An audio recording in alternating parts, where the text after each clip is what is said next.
திருமணத்துல ஏன் தடை ஏற்படுது அப்படின்னு ரொம்ப எளிமையாக அவங்க சுய ஜாதகத்தை பத்தி ஆய்வு பண்ணி தெரிஞ்சுக்கலாம். கண்டிப்பாக நமக்கான திருமண தடை ஏன் ஏற்படுது? எதுக்காக ஏற்படுது? எந்த கிரகத்தின் மூலியமாக அந்த தாக்கம் இருக்கு? இதுக்கு நிவர்த்திக்கான வழி என்ன? அப்படின்னு நீ எல்லா ஜோதிடர்கிட்டயுமே இத கேட்டு தெரிஞ்சுக்கலாம். ரொம்ப எளிமையா தெரிஞ்சுக்கலாம். ஐயா நான் ரொம்ப நேரா பொண்ணு பார்த்துன்னு இருக்கேன். எனக்கு இது வரைக்கும் அமையவே மாட்டேன்து. தெரிஞ்சுக்கலாம்.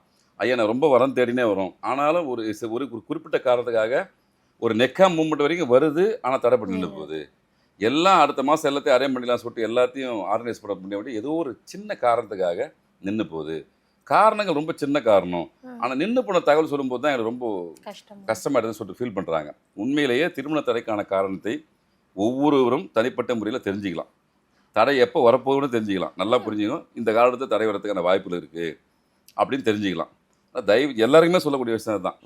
ஒரு சில முக்கியமான வாழ்க்கையில் எடுக்கக்கூடிய முடிவுகளுக்கு அவசியம் உங்க பகுதியில் இருக்கிற ஜோதிடரை போயிட்டு கலந்து ஆலோசனை பண்ணுங்க. ஐயா படிப்பு சார்ந்த விஷயம், என் பையனை என்ன படிக்க வச்சா நல்லாயிருக்கும் பார்த்துக்கங்க.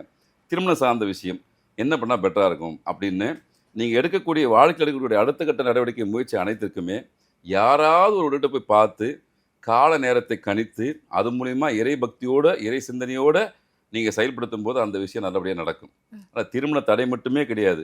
திருமண தடைக்கான காரணத்த தெரிஞ்சுக்கலாம். அதுக்கான நிவர்த்திய புரிஞ்சுக்கலாம். ஏன் நடக்க போகுதுன்னு தெரிஞ்சுக்கலாம். அதில ஏதாவது பிளாக் மேஜிக் சம்மந்தப்பட்டதான்னு தெரிஞ்சுக்கலாம். இல்ல வேற ஏதாவது உறவினருடைய குறுக்கீடு எதனா இருக்கான்னு இருக்கு. தெரிஞ்சுக்கலாம்.